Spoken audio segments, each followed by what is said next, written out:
Boa noite! Que alegria a gente poder cantar juntos, não é verdade? Seja o nosso louvor. Em breve, com a graça do Senhor, estaremos juntos. Você tem ensaiado? Já memorizou a letra? Porque nós vamos cantar essa música juntos. Nossos queridos irmãos da área de música, quero agradecer, muito obrigado. Fizeram essa gravação para nos ajudar nesse tempo de ainda distanciamento, para nós ensaiarmos e em breve estarmos juntos aqui na igreja cantando essa música. Bendito seja Deus, que não me rejeita a oração, nem aparta de mim a sua graça. Estamos diante desse Deus soberano, bendito, que ouve a nossa oração. Um Deus gracioso e tem cuidado de mim e de você. Deus que nos sustenta e que nos reúne nessa hora. O Deus sempre fiel, que nessa hora vai falar ao nosso coração enquanto nós oferecemos a Ele o nosso louvor, a nossa gratidão por quem Ele é. Nós adoramos o Deus da nossa alegria continuamente, porque Ele é misericordioso e bom. Vamos orar? Pai, obrigado. Seja sim o Senhor sempre o nosso louvor. Que os nossos lábios estejam sempre prontos a testemunhar quem é Jesus, falar das Tuas maravilhas, dar honra e glória somente ao Senhor. Obrigado por essa noite, porque podemos mais uma vez, a Igreja Presbiteriana de Brasília, cada um em seu lar, poder, como família ou até mesmo sozinho, engrandecer o Teu santo nome, mas todos em torno de Cristo. Obrigado. Conduza-nos nesse tempo naquilo que o Senhor preparou para nós, da palavra pregada, dos cânticos entoados, das orações feitas. Tudo redunde em honra, glória e louvor ao Teu santo nome. Pedimos-te perdão pelos nossos pecados. Não nos esquecemos da nossa natureza pecaminosa, mas te agradecemos pela nova natureza que nos dá certeza de sermos perdoados em Cristo Jesus. É a nossa oração, com gratidão e alegria, em nome de Jesus Cristo. Amém. Convido você a abrir sua Bíblia. Salmo 118. O salmo que nos convida a trazer à memória e fazer com que essas verdades desçam para o nosso coração, nos dando segurança e confiança no Deus que é misericordioso, no Deus que é bondoso, no Deus que é perdoador, no Deus que nos sustenta. Salmo 118. Peço que você acompanhe a leitura do Salmo 118. Rendei graças ao Senhor porque Ele é bom, porque a sua misericórdia dura para sempre. Diga, pois, Israel, a nação está sendo convidada. Sim, a sua misericórdia dura para sempre. Diga, pois, a casa de Arão, sacerdote, os levitas, aqueles que serviam ao Senhor. Sim, a sua misericórdia dura para sempre. Verso 4.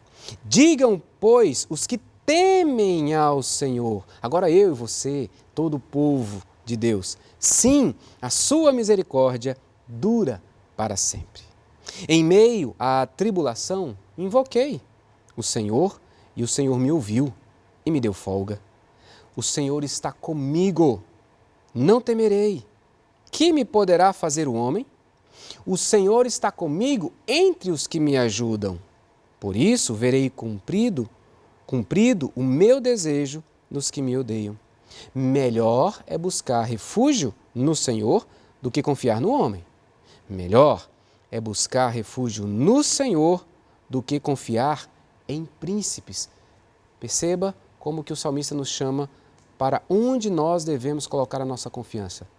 Não são nas pessoas, não são nos líderes, sejam eles espirituais, governamentais, mas no Senhor. O verso de número 10. Todas as nações me cercaram, mas em nome do Senhor as destruí. Cercaram-me de todos os lados, mas em nome do Senhor as destruí. Como abelhas me cercaram, porém, como fogo em espinhos, foram queimadas. Em nome do Senhor as destruí. Empurraram-me violentamente para me fazer cair, porém o Senhor me amparou. O Senhor é a minha força e o meu cântico, porque Ele me salvou. Não nas tendas dos justos há voz de júbilo e de salvação. A destra do Senhor faz proezas. A destra do Senhor, a mão forte do Senhor se eleva. A destra do Senhor faz proezas. Não morrerei, antes viverei e contarei as obras do Senhor. Olha o nosso testemunho, testemunho do povo de Deus, falando das obras do Senhor. O Senhor me castigou severamente, mas não me entregou à morte. Abre-me as portas da justiça. Abre-me as portas da justiça. Entrarei por elas e renderei graças ao Senhor.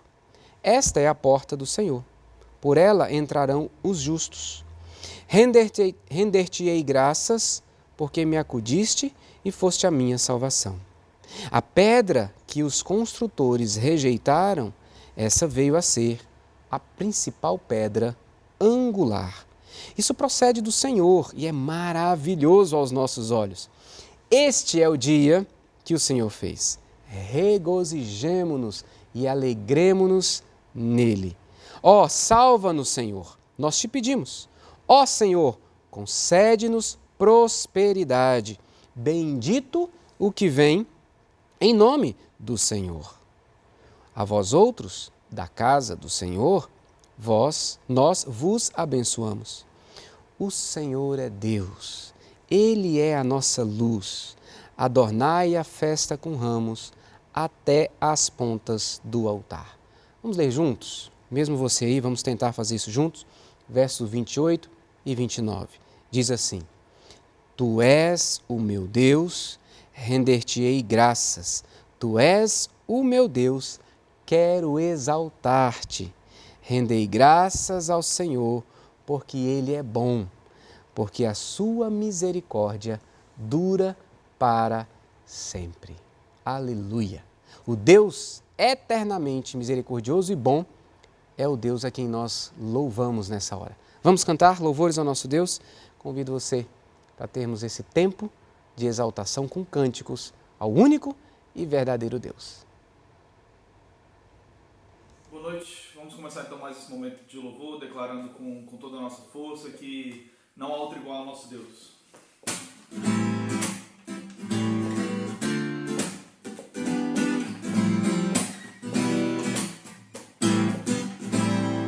Não há outro igual ao Senhor, não há outro igual, Ele é poderoso, não há outro igual, Ele é digno, vamos louvar ao Senhor.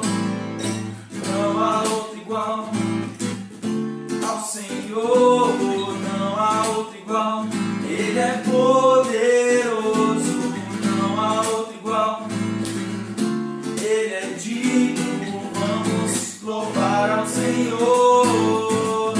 Glória a Deus, glória a Deus, só Ele é digno de glória. Desde o amanhecer até o sol se pôr, seu nome é digno de louvor. Não há outro igual ao Senhor, não há outro igual, Ele é poderoso, não há outro igual, Ele é digno, vamos louvar ao Senhor. Glória a Deus, glória a Deus, só Ele é digno de glória. Desde o amanhecer até o sol se pôr, seu nome é digno de louvor. Todo louvor e toda a glória, todo louvor e toda a glória, todo louvor e toda a glória, todo louvor e toda a glória, todo louvor e toda a glória, todo louvor e toda a glória.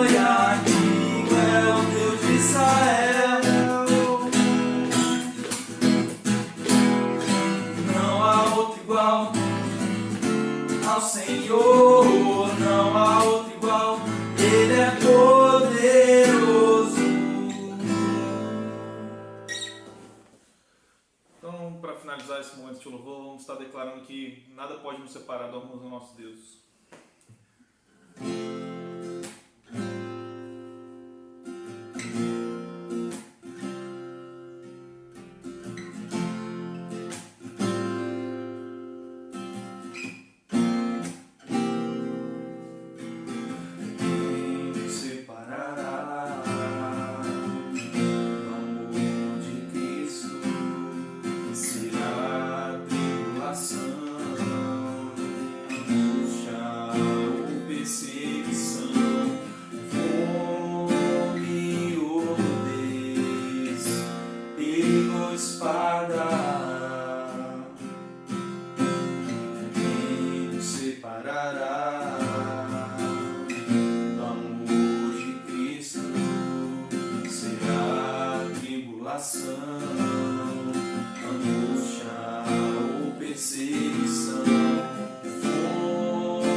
Eu estou bem certo de que nem morte nem vida, nem anjos nem principados, nem coisas do presente nem do porvir, nem poderes nem alturas, nem profundidade, nem qualquer outra criatura poderá nos separar do amor de Deus que está em Jesus Cristo, nosso Senhor,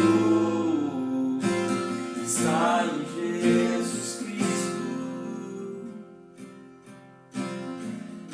Nada, nada poderá nos separar, nada, nada poderá nos separar, nada, nada poderá nos separar, nada, nada poderá nos separar do amor de Deus que está em Jesus Cristo, nosso Senhor,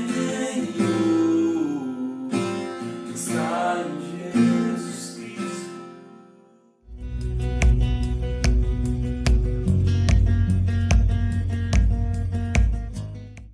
Boa noite, meu irmão, minha irmã, que a graça e a paz do nosso Senhor Jesus Cristo possa reinar, dominar na sua vida e no seu coração nessa noite, amém?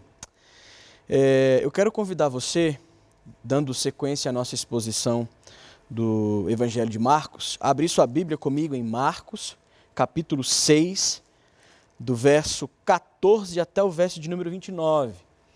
Nós vamos ler o texto e refletir um pouco sobre a morte de João Batista. Marcos, capítulo 6, do versículo 14 ao versículo 29, diz assim a palavra do Senhor. Acompanha comigo a leitura.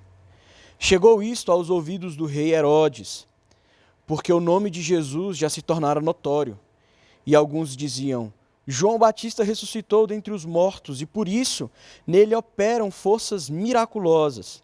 Outros diziam: é Elias. Ainda outros: é profeta como um dos profetas.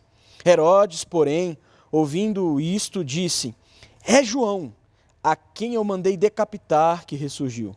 Porque o mesmo Herodes, por causa de Herodias, mulher de seu irmão Filipe, porquanto Herodes se casara com ela, mandara prender a João e atá-lo no cárcere.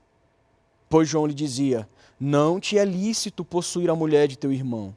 E Herodias o odiava, querendo matá-lo e não podia.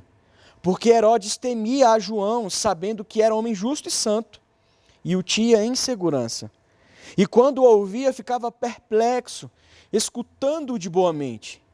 Verso 21.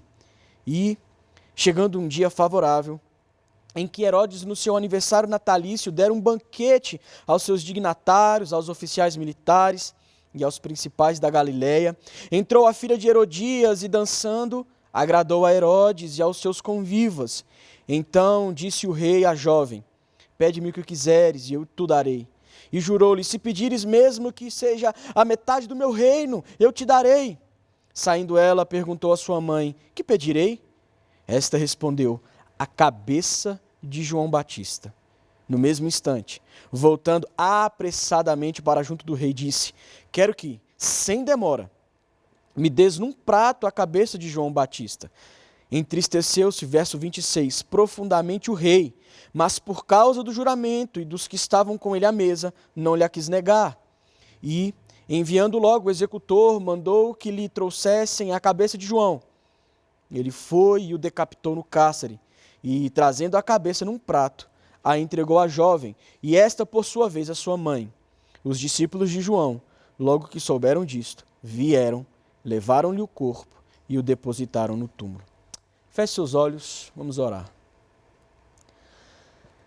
Pai, que o Senhor tenha misericórdia da minha vida, do meu coração,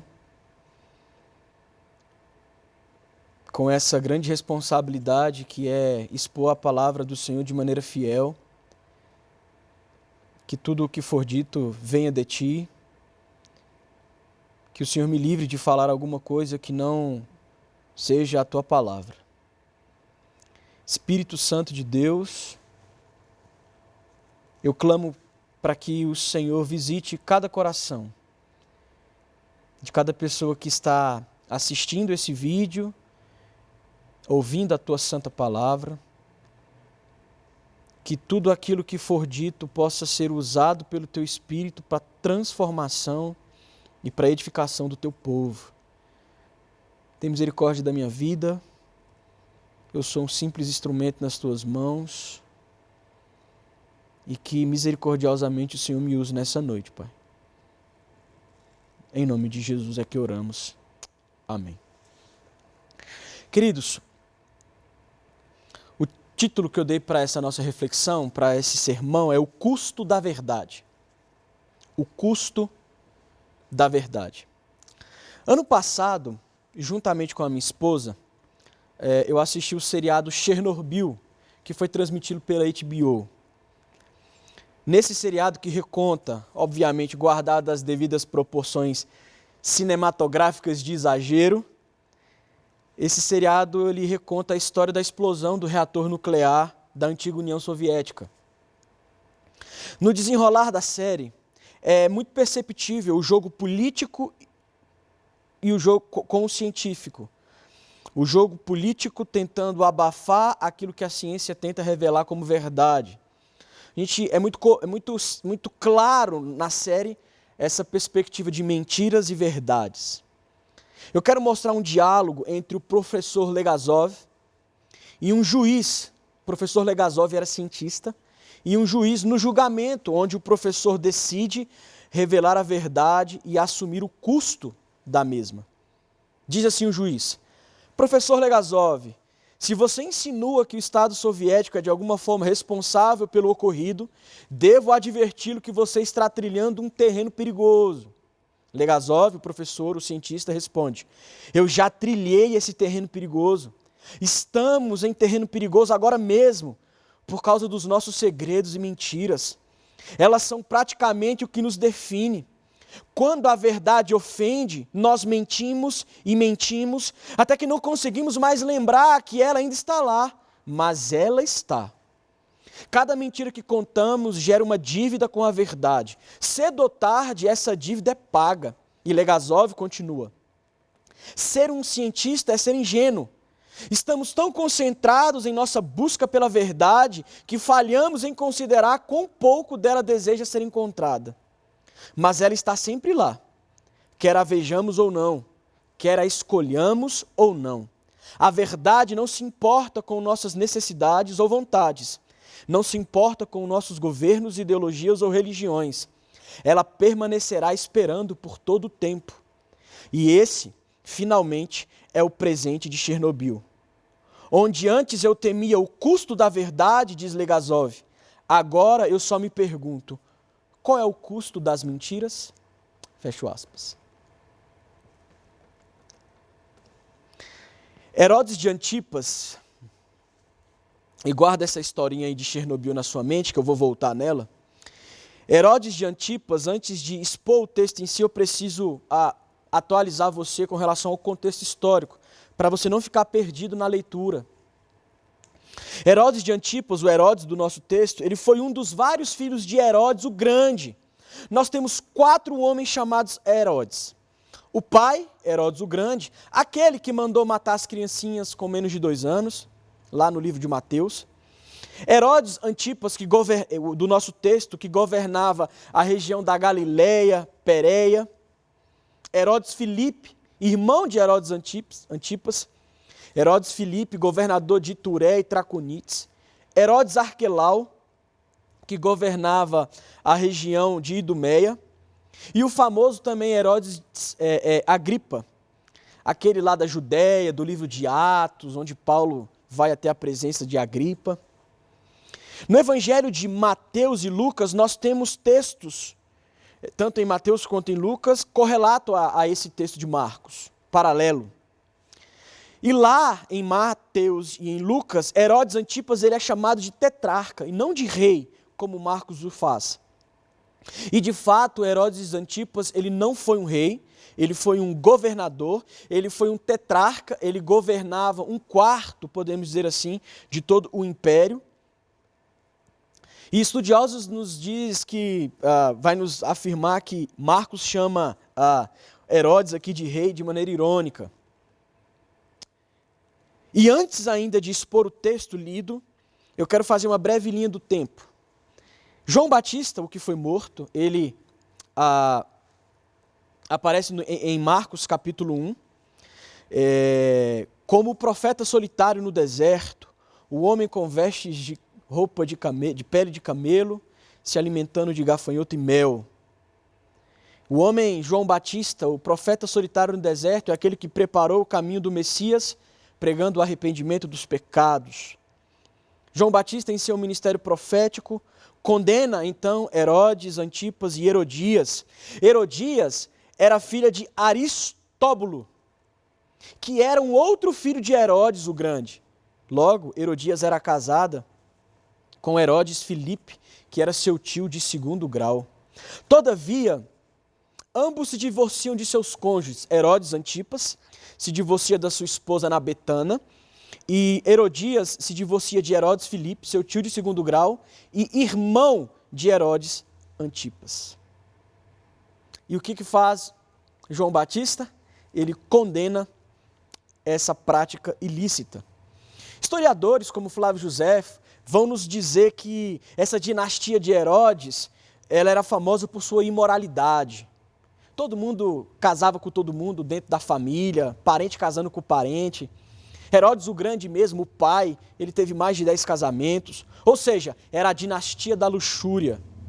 João Batista, o texto vai nos dizer que ele é preso por Herodes e depois morto. Por que eu estou fazendo esse contexto histórico? Porque o nosso texto, o texto que nós lemos, ele narra 2 momentos. Do verso 14 ao verso 16, Marcos mostra Herodes Antipas tendo o conhecimento, ouvindo falar sobre o crescente ministério de Jesus.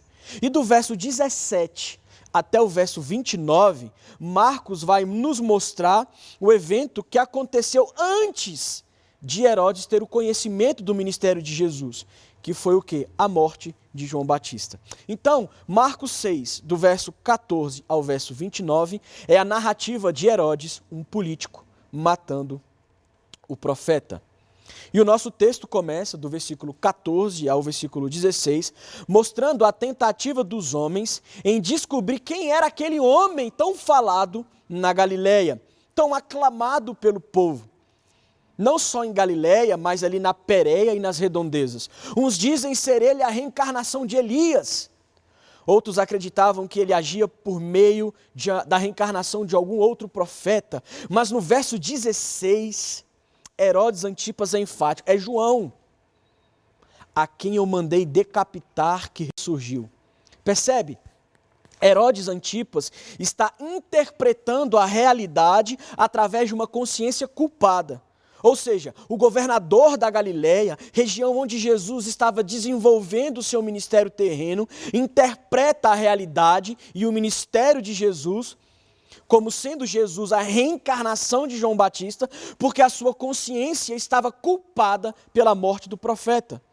E também, obviamente, pela semelhança da mensagem. João veio pregando o arrependimento de pecados e Jesus, quando começa o seu ministério terreno, ele prega o arrependimento de pecados. E aqui eu quero já fazer uma primeira aplicação para o nosso coração. Quem nunca interpretou a vida real ou a realidade por meio de uma consciência culpada? Eu acho que isso está acontecendo comigo porque naquele dia eu fiz tal coisa. Você está interpretando a realidade a partir de uma consciência culpada. Ou então, aquele famoso exemplo, fulano está diferente comigo porque eu falei com ele de uma forma muito dura, muito ríspida. Você está interpretando a realidade a partir de uma consciência culpada. E era exatamente isso que Herodes de Antipas estava fazendo. E o texto vai nos dizer que Herodes mandou colocar, mandou prender, mandou atar João no cárcere. Qual motivo levou o governador da Galileia a prender o profeta? Foram dois motivos que levou João Batista ao cárcere. Primeiro motivo é porque João Batista condenou a prática ilícita do político Herodes. E, obviamente, de Herodias. Herodias, como eu falei no início, ela era casada com Herodes Filipe, irmão de Herodes Antipas. Lá no verso 17 nos diz, porque o mesmo Herodes, por causa de Herodias, mulher de seu irmão Filipe, mandara prender a João e atá-lo no cárcere. E entre parênteses, porquanto Herodes se casara com ela. E aí o profeta, imbuído de verdade, arauto da verdade, pregador da verdade, proclamador da verdade, o que ele faz? Ele diz assim, João, Herodes, você não pode ter Herodias como esposa, é ilícito. Levítico 18, verso 16 diz, a nudez da mulher do teu irmão não descobrirás, é a nudez de teu irmão. Levítico 18, 20. Nem te deitarás com a mulher do teu próximo para te contaminares. Levítico 20, versículo 21. Se um homem tomar a mulher de seu irmão, imundícia é, descobriu a nudez de seu irmão, ficarão sem filhos. Uma segunda aplicação para o nosso coração. O que essa atitude de João Batista nos ensina, meu irmão e minha irmã? Que viver na verdade tem um custo.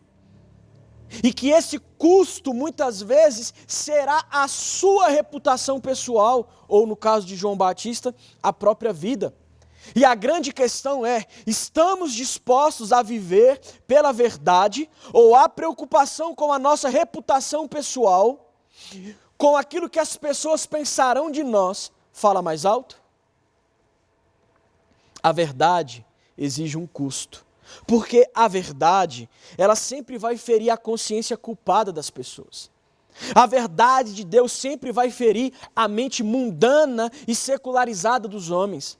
A verdade de Deus sempre vai confrontar o coração alienado de Jesus. E para os filhos de Deus, a verdade sempre será o Espírito Santo gritando ao seu coração, dizendo, arrependa-se quando você estiver trilhando caminhos tortuosos. João Batista estava muito mais preocupado em viver na verdade e em ser um pregador dessa verdade do que qualquer outra coisa. Ele não se preocupava com a reputação pessoal, sabe? Ele não estava preocupado com o que as pessoas iriam falar dele, ele não estava preocupado com o que as pessoas iriam pensar dele, ele estava preocupado em ser um agente da verdade. E a verdade, inevitavelmente, ela vai manchar a nossa reputação pessoal.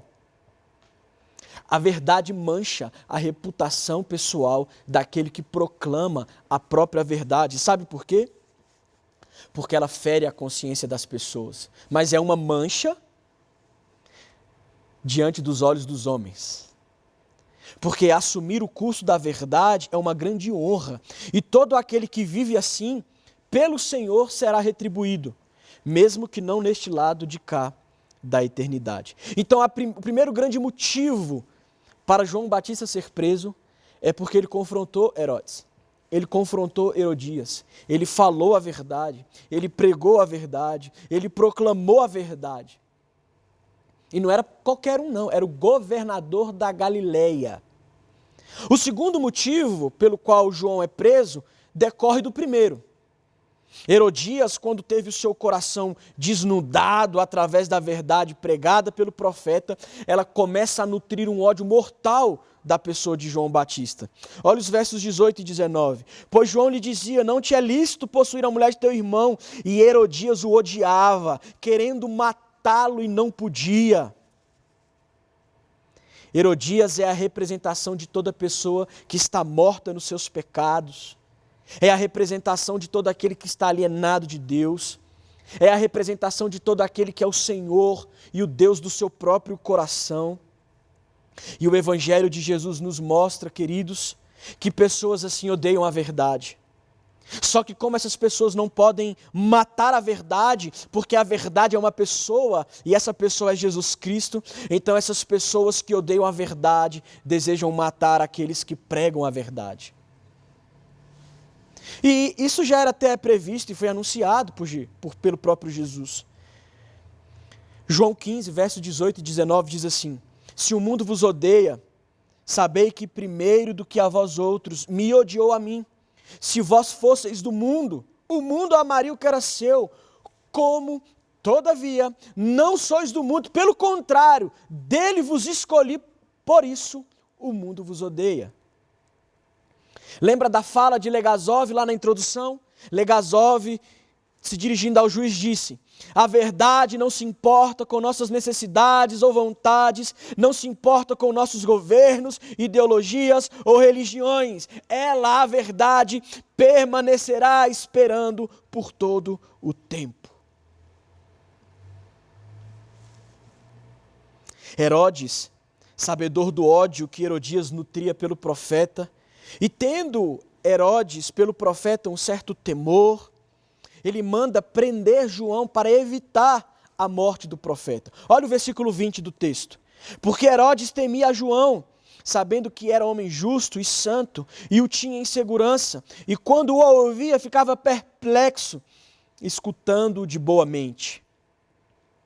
O texto no versículo 20 então mostra para mim e para você que Herodes temia a João e o ouvia com boa mente. O temor de Herodes é porque João era justo, santo. E isso levava o governador a ouvir o profeta com boa mente, com disposição, com boa vontade. Contudo, tudo isso foi feito. O quê? Enviar João à prisão para o próprio governador manter a sua reputação diante da sua esposa Herodias. Herodes devia falar, olha mulher, para com essa besteira, larga de coisa besta, larga de bobeira, larga de nutrir esse ódio no seu coração, para com isso de querer tirar a vida do profeta. Em vez de Herodes portar a verdade diante da sua mulher, ele prefere enviar o proclamador da verdade ao cárcere. Na verdade, Herodes ele ouvia a João Batista naquilo que era do seu interesse. Porque no Evangelho de Mateus, se você ler lá em Mateus 14, no Evangelho de Mateus fica claro que ele temia o profeta, porque o profeta ele era bem quisto pelo povo, o povo gostava de João Batista. É o típico político. Logo, Herodes era um ególatra, um adorador de si próprio, um narcisista. Lembra da história de Narciso? Estava caminhando, ele viu um lago, se debruça sobre o lago e ele vê a sua própria imagem, então ele se apaixona por si mesmo e ele mergulha no lago para se abraçar e se amar e morre afogado. Assim era Herodes, assim era o coração de Herodes. Uma terceira aplicação para o nosso coração, até hoje existem pessoas assim, que ouvem o Evangelho, mas não amam a Jesus.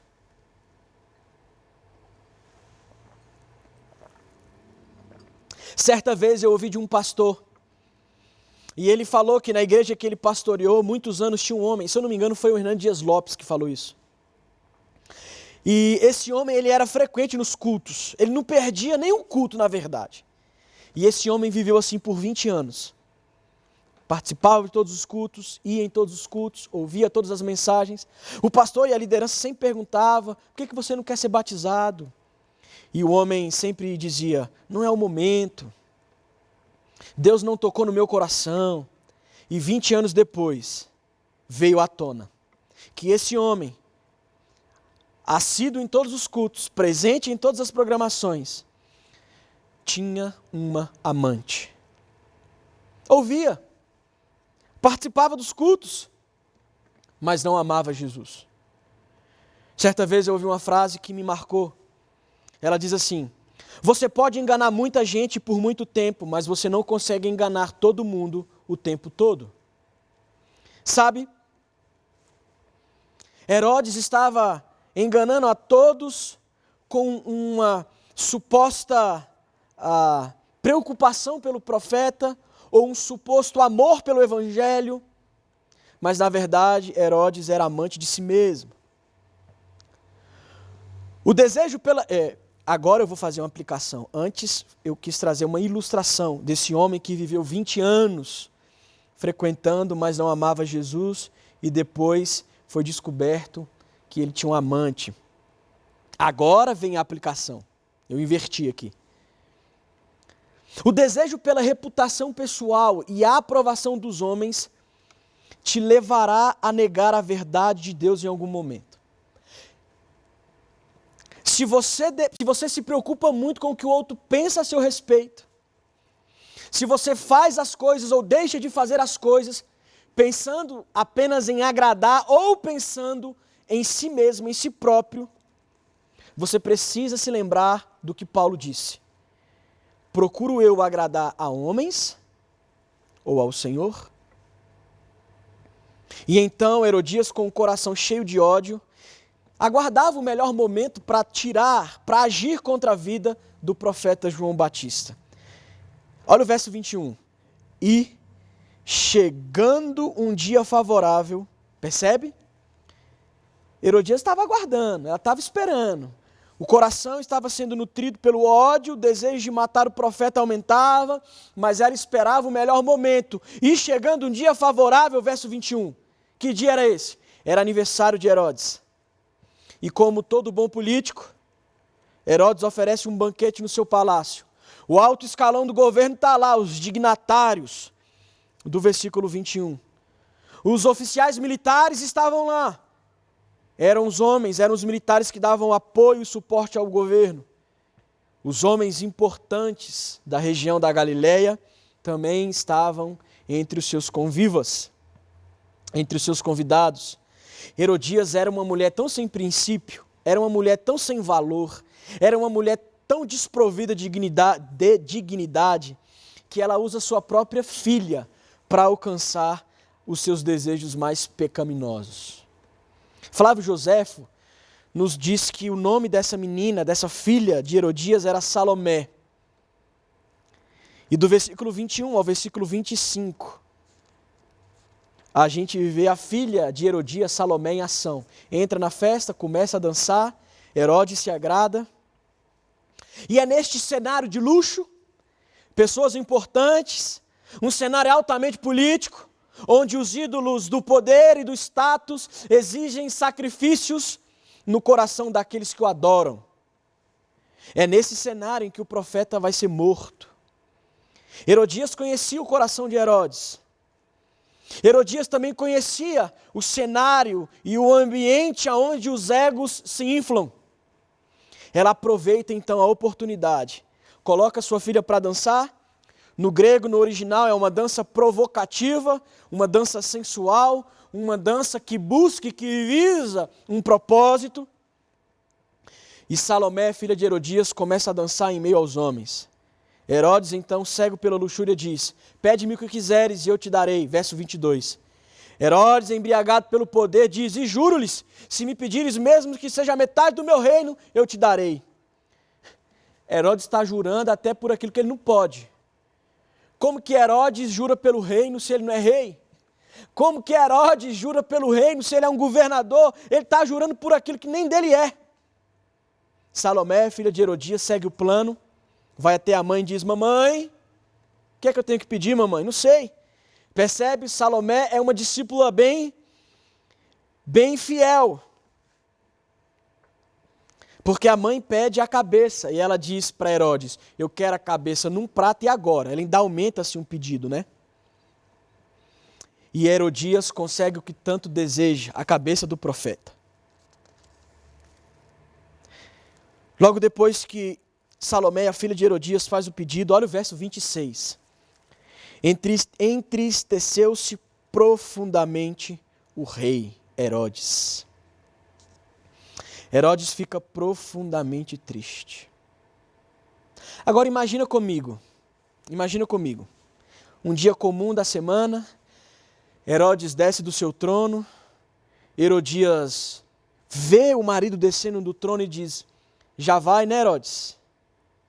E então Herodes sai do palácio, entra na masmorra, vai até o calabouço, os guardas estão presentes e ele ordena os guardas que abram o cárcere, e daquela escuridão sai aquele homem vestido de pele de camelo, com as mãos amarradas. Costumeiramente, então, Herodes senta e João Batista começa a pregar o evangelho e João Batista começa a falar a verdade ao coração de Herodes. E João Batista diz: Herodes, você não pode tê-la como esposa, Herodes. Herodes, o Cristo já está entre nós.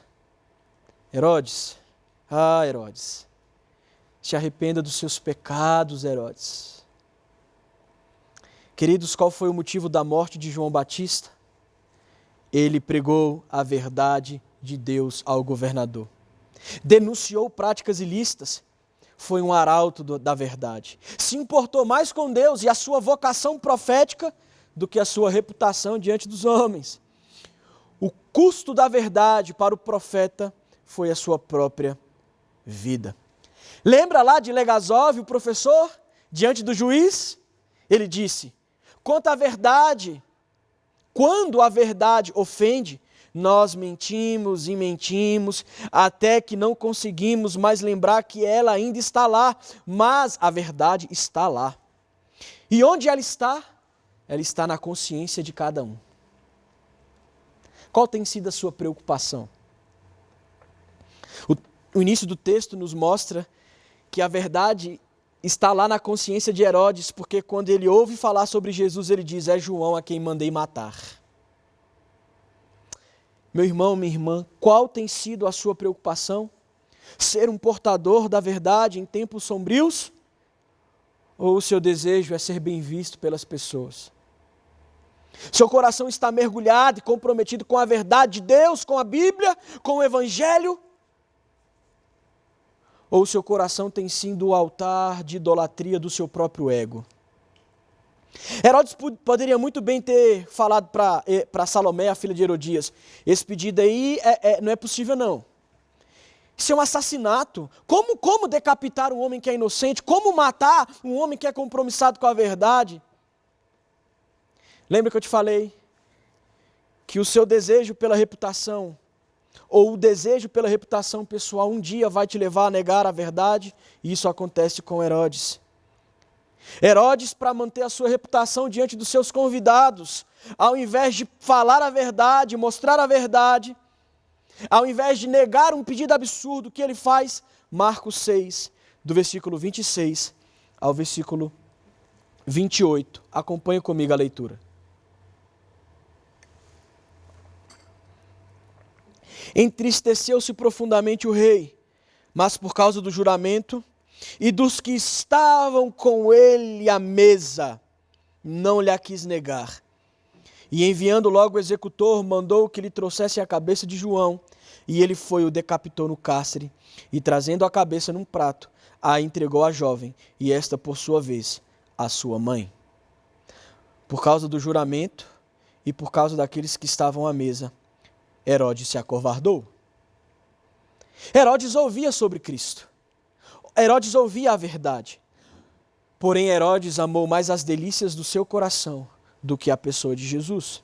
Herodes gostava de ouvir o profeta, mas não mais do que ouvir o seu próprio coração e permanecer nos seus próprios amores. Herodes amava mais a sua reputação, amava mais agradar a sua mulher do que a Cristo. Herodes estava no trono, João estava na prisão. Quem foi Herodes? E quem é Herodes hoje? Herodes foi um amante de si mesmo. Hoje, seu nome está coberto de poeira e opróbrio. Teve um final triste. Herodes foi exilado, porque instigado por Herodias, desejou a todo custo ser rei. Até o momento em que o imperador exila Herodes, e lá Herodes morre exilado. E quem foi João Batista? E quem é João Batista hoje? João Batista foi um solitário pregador do Evangelho, vestido de pele de camelo, comendo gafanhoto e mel silvestre. Mas João foi um homem que amou a verdade mais do que a si mesmo. Quem é João hoje? João Batista hoje ainda inspira milhões de homens, milhares de pessoas, a ser um pregador da verdade. No final, não importa se você está no trono ou na prisão. O que importa é se você leva a Deus e a verdade de Deus a sério. Grande não foi Herodes, que imbuído de poder mandou decapitar João. Grande foi João, que por ser fiel à sua vocação profética, não se vendeu ao político da sua época e em fidelidade ao evangelho, denunciou as práticas ilícitas de Herodes, o governador. João Batista, de fato, se enquadra nas palavras do salmista. Preciosa é aos olhos do Senhor a morte dos seus santos. Salmo 116, 15. Antes de concluir, eu quero ler a citação de J.C. Riley, um bispo anglicano, quando ele pregou esse texto em 1879. Diz assim, abro aspas: se já houve um caso de piedade autêntica que não foi galardoada neste mundo, isso se deu com João Batista. Pense por um momento no homem que ele foi durante a sua breve carreira e então pense no trágico fim que lhe sobreveio. Ele era profeta do Altíssimo e maior do que qualquer um dentre os nascidos de mulher. E, no entanto, foi aprisionado como um malfeitor. A vida dele foi cortada por uma morte violenta antes dos 34 anos. A luz que brilhava foi apagada. E o pregador fiel foi assassinado por estar cumprindo o seu dever. E tudo isso para satisfazer o ódio de uma mulher adúltera por ordem de um tirano caprichoso. Eu quero concluir. João Batista, cumprindo a profecia de Isaías, foi o mensageiro que preparou o caminho do Senhor. O martírio de João Batista foi um momento de triunfo no reino das trevas. Eu disse um momento. E por que um momento? Porque a cabeça do profeta em uma bandeja era um prenúncio daquilo que esperava pelo Cristo: rejeição, violenta hostilidade e morte. Jesus Cristo veio pregando o arrependimento dos pecados. Foi rejeitado por pregar a verdade, perseguido, preso, hostilizado e morto. Sabemos que a rejeição e a violência não puderam triunfar. Cristo venceu a morte, o túmulo com grande poder. João Batista morreu pela verdade daquele que o faria viver eternamente. E essa é a boa notícia. Este é o Evangelho. Em Jesus podemos abandonar a nossa natureza pecaminosa. Podemos abandonar o nosso desejo de reputação. Podemos abandonar o desejo de ser bem visto pelos outros. E podemos, em Jesus, viver como pregadores da verdade.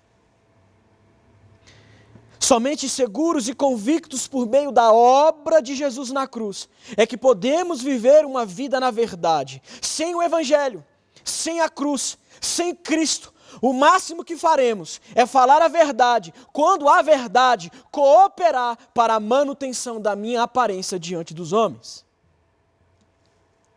Olhe para o Gólgota. Olhe para aquele monte. Olhe para aquela cruz. Contemple o seu Deus preso. Mas não pare por aí. Olhe para o túmulo. Olhe para o anjo que diz: buscais a Jesus o Nazareno que foi crucificado. Ele ressuscitou. Não está mais aqui. Glória a Deus.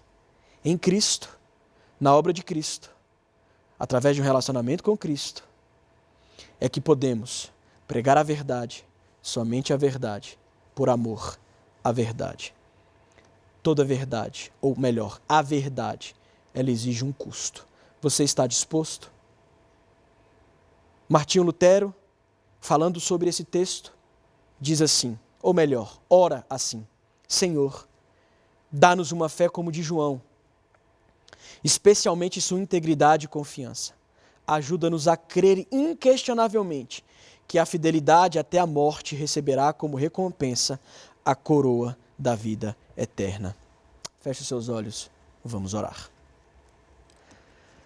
Ah, Pai, é difícil.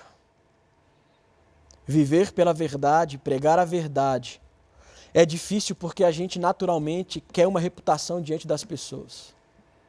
Toda vez que eu subo aqui nesse púlpito, é uma luta interior.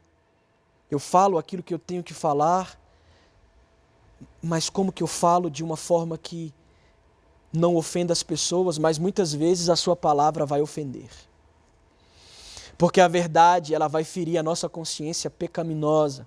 A verdade vai ferir o nosso coração que muitas vezes deseja aquilo que o Senhor não deseja. Me ajude, Pai, a viver na Tua verdade, custe o que custar. Ajude os meus irmãos que me ouvem a viver na Tua verdade, custe o que custar. Porque como diz Legasov,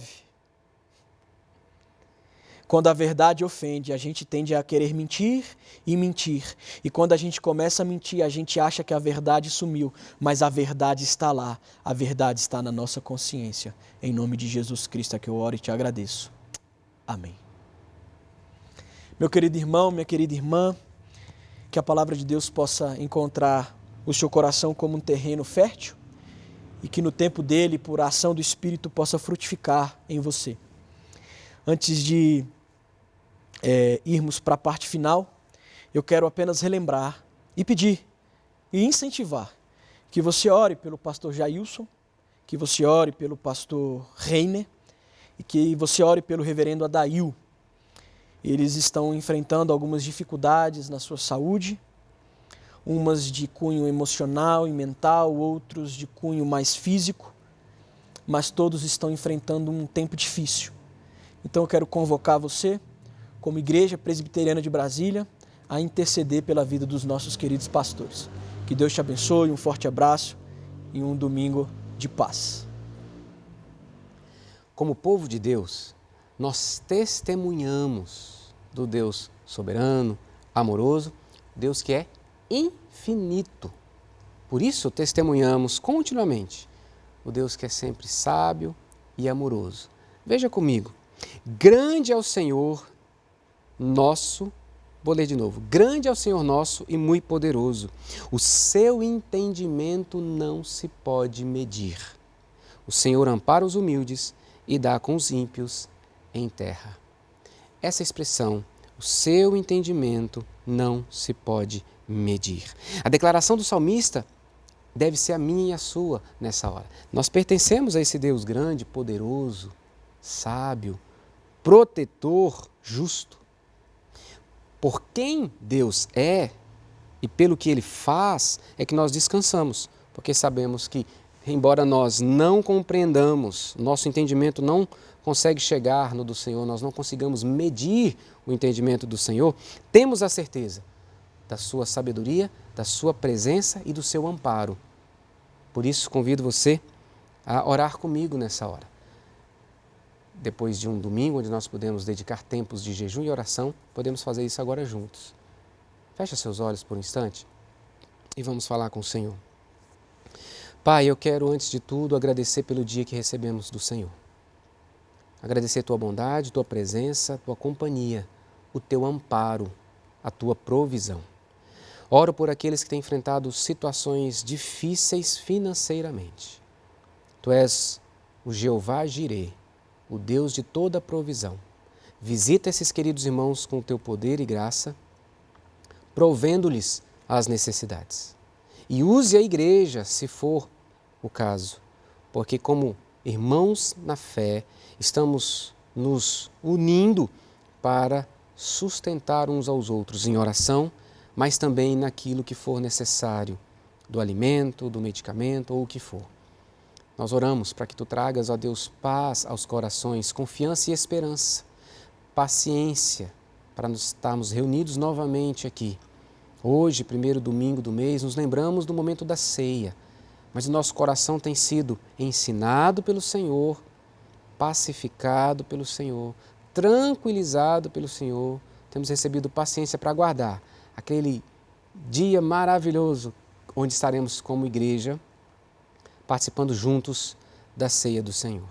Peço que o Senhor nos conduza em mais uma semana e semana de oração, onde queremos dedicar tempos de oração e jejum, mas também, Pai, queremos ser instrumentos nas Tuas mãos para testemunhar e proclamar o Evangelho da salvação.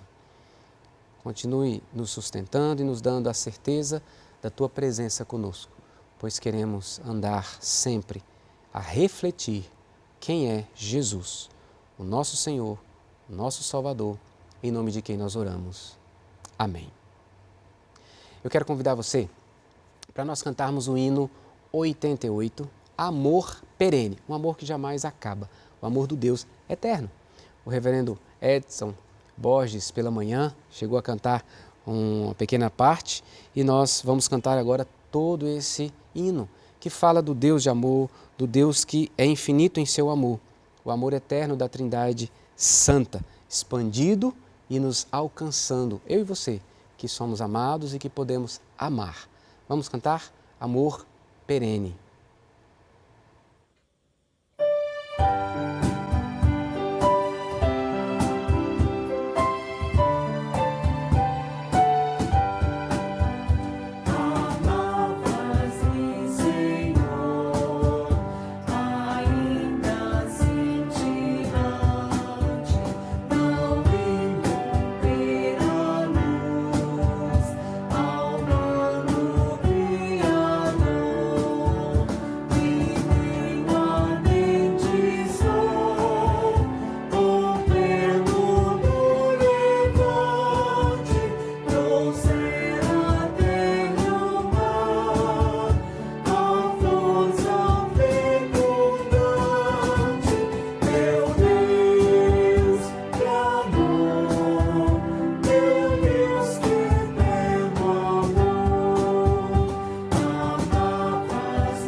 Que o Senhor te abençoe e te guarde. Que o Senhor faça resplandecer o seu rosto sobre ti e tenha misericórdia de ti. Que o Senhor sobre ti levante o rosto e te dê a paz, hoje e para todo sempre. Amém, amém e amém.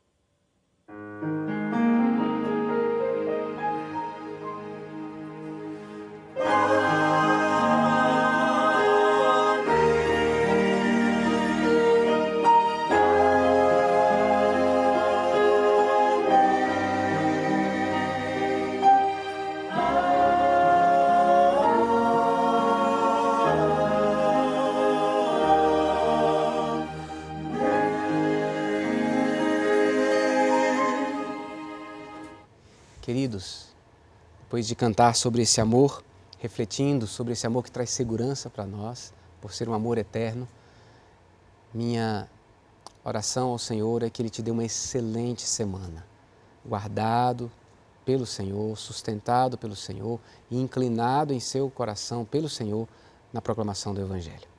Nos vemos aqui durante essa semana, porque é semana de oração. Normalmente estaremos reunidos aqui na igreja, de segunda a sexta, sempre às 19h30. Mas essa semana será diferente. Nós conduziremos nossa semana de oração às 19h30 por meio do canal no YouTube da Igreja Presbiteriana de Brasília. Se você não fez sua inscrição, vá lá no canal da igreja, faça sua inscrição, porque ele vai te enviar um lembrete assim que nós entrarmos ao vivo. Serão transmissões ao vivo, 19h30 em ponto, nós vamos começar e seremos conduzidos assim num tempo de oração, apresentando os motivos, com leitura bíblica. Então, prepare-se essa semana de segunda a sexta, nossa terceira semana de oração do ano. Adoramos-te, ó Deus. O texto bíblico que nos inspira é de Filipenses 3:3, que diz: porque nós é que somos a circuncisão, nós que adoramos a Deus no Espírito e nos gloriamos em Cristo Jesus, em vez de confiarmos na carne. Que texto maravilhoso! Primeiro, porque apresenta para nós a Trindade. Adoramos a Deus no Espírito e nos gloriamos em Cristo Jesus. Segundo, porque é uma declaração de que a nossa confiança não está em nós, mas na Trindade.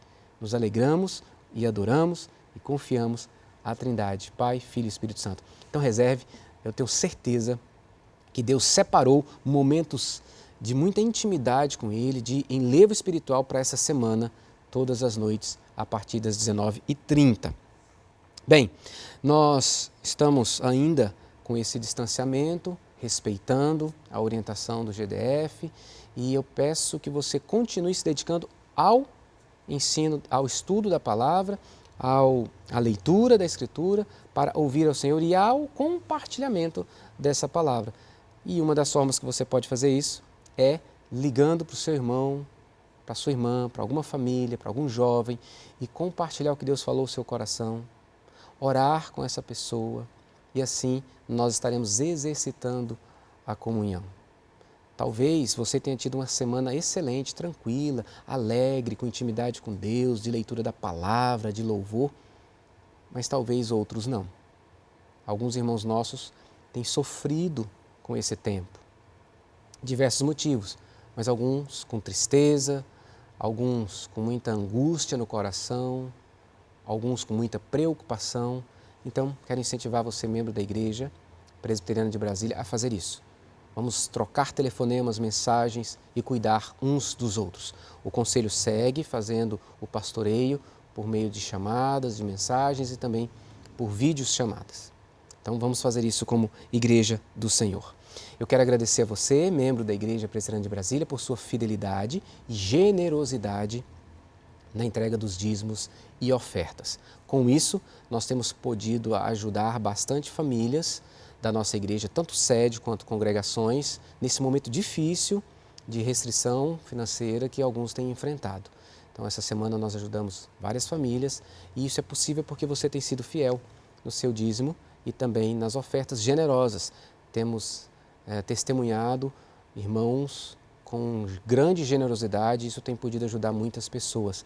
Louvo a Deus pelo seu coração grato e adorador, entregando o dízimo com fidelidade e sendo generoso nas ofertas, porque é só Deus que inclina o nosso coração a isso. Então, muito obrigado, continue agindo assim, porque nós podemos cuidar das pessoas que estão precisando desse cuidado. Eu falei aqui na semana passada e quero lembrar você, esse tempo de distanciamento, de a gente estar recluso em casa, é um tempo onde nós estamos passíveis de tentações o tempo todo, as mais diversas. Então tenha cuidado com o seu coração, domínio próprio, a questão da impaciência com os familiares, a questão daquilo que você está assistindo na TV, na internet, o que você tem buscado encher o seu coração. Muito cuidado com os relacionamentos e especialmente com a sua fé, onde você tem colocado a sua segurança, onde você tem colocado a sua confiança. Coloque no único e verdadeiro Deus. E para você ser fortalecido nisso, dedique-se à oração e à leitura da palavra. Que o Senhor te dê uma excelente semana. Terminando aqui, você vai ver as programações que temos preparado para você e não se esqueça, todas as noites, 19h30, no canal da igreja no YouTube, a nossa semana de oração ao vivo. Não será gravado, será ao vivo.